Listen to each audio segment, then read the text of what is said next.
beating hearts. Have you ever wondered what life is on the other side? Will it be all play and no work? Will it be all love and hopping bunnies? Or will it be all unicorns and glass shoes? Will it be all laughters and little tears? Or will it be all burping with little hunger? Well, let's talk real. Excuse me for bursting your bubble, but I need to spread the truth. For decades, our hearts have become so numbed to racism, terror, and oppression. Our eyes, they've become blind. We have become dumb, deaf, and deaf. Very cruel, very scary. They have a bad character like a devil. These devils come from another country, Bangladesh. For generations, the Rohingya have suffered from discrimination. Around 800,000 of them are denied citizenship under a law that was passed 30 years ago. Nobel Peace Laureate, the West's most favored icon, Aung San Suu Kyi, says she has no idea at all if these people are Myanmar's national. People are being oppressed. How do you sleep at night, knowing that millions of people are left out with no rights, no bed or blanket to sleep tight, and yet you still remain silent? How could you sit there complaining about the food and not finishing what you took, knowing that millions of people are starving, barely surviving with no food to eat, and yet you remain silent, hooked up to drugs I call entertainment? What good does it do to you? With all means, you can revive the Ummah with all your luxuries, but you choose to close those eyes, failing to realize that silence is a crime that is lethal. So tell me, are we even human, and are we even real? 'Cause I've been cut so many times that I've forgotten how to feel. I mean, as days goes by, I just grew cold-hearted, a senseless, so I said, painting a picture of a perfect world, which is nothing like this distorted reality of you and mine.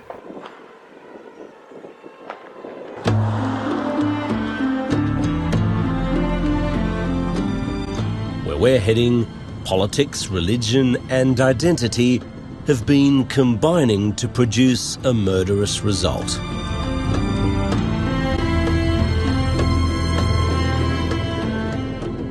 Hundreds have died over the past year following violent clashes.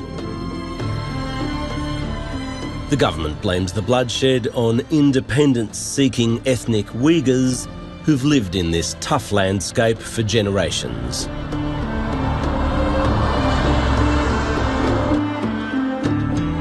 You see, our minds are so preoccupied with everything else in this materialistic worldly life than this brutal occupation in a space and time where the innocents are accused of guilt.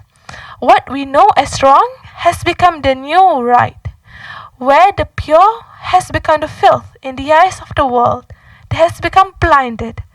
It's history at work like an old record scratched in.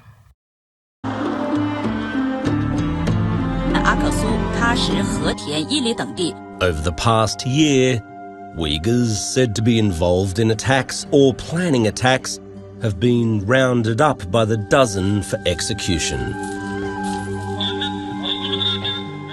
But the crackdown has also taken in moderate critics. Beijing-based Uyghur economist Ilham Tohti was given life imprisonment last week after he simply criticised government policies in Xinjiang. You see, my child, we're alive, but our heart doesn't really beating. When I see you screaming, I'll quickly hit the X button 'cause, well, I need to sleep tonight.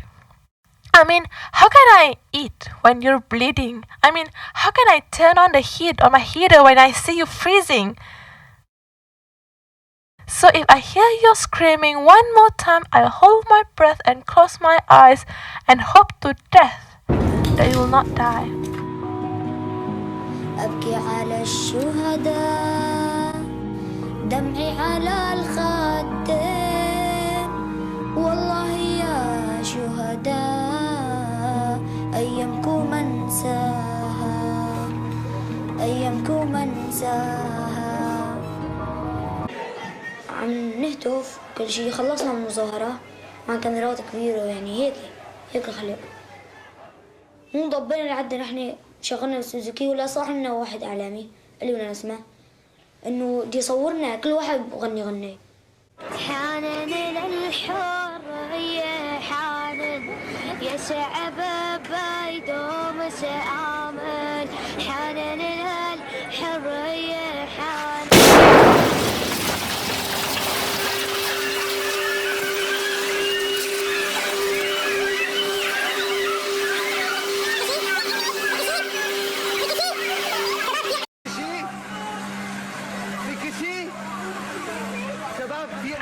As videos gain views all over YouTube, seeing them dying all day, all over the news, as we sit at home so confused, still not sure what to do but hang our head in despair, as we watch vids, kids struggling for air, screaming, God help him. See, God's right here, but you were where?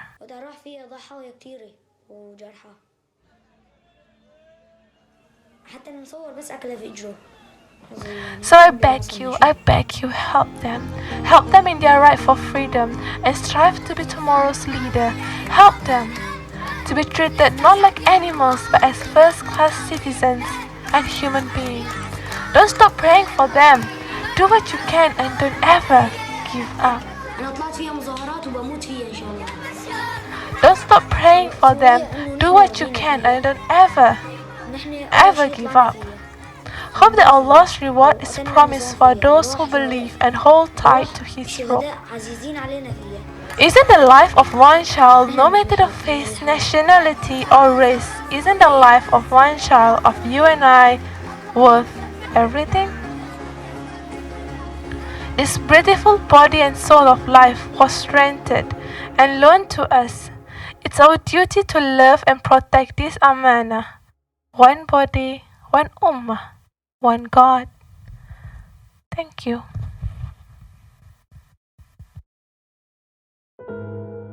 But where's the Muslim countries? Where's this ummah that we talk about? Where's this ummah that they teach us about?